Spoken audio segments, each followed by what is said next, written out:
So I'm checking out a old soil sample. Well, first of all, if you have the guys testing them or the experts, so I rely on them for recommendations. But really the main items is you want to look for your pH, phosphorus, and your potash or potassium levels. Those are the three that really I look at first.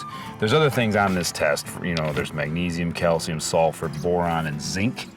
I kind of look at those as micronutrients, and where you buy your fertilizer, if you're low in those, they can throw those in the mix. To break this down, I mean, this particular place, we're definitely low on pH, so that requires lime to bring that up. Phosphorus happens to be high here. Potassium is in the good range, so we're good on those two. When you are buying fertilizer, there's 3 numbers on whatever fertilizer you buy.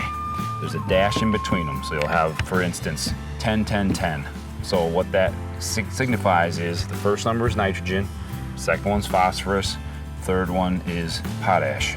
So NPK, that's the breakdown. In that, for instance, in 10, 10, 10, that means there's 10 units of each of those per 100 pounds. You break it down in terms of crops, okay? Corn, brassica need nitrogen. On food plots, I'll still put up 150 units of N per acre. Phosphorus and potash are important on all the crops. For instance, clover, if you're doing clover, it does not need nitrogen, so you're better off buying a 0-20-20 mix. So no nitrogen, 20 units phosphorus, 20 units potash. Soybeans, another crop that we like to plant for deer.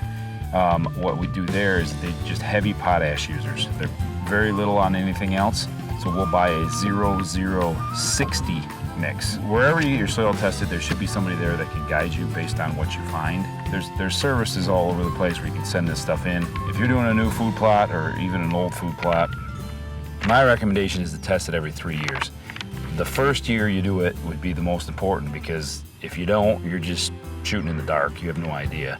And if you're gonna spend the time and the money on the seed, you want to have your dirt right in order for it to grow, because it could all be for nothing if you don't have your pH up or your nutrients right.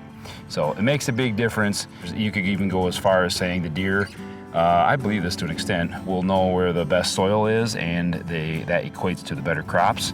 And I think if you had something side by side with 2 different soils, the deer are definitely going to favor the better soil, that particular crop.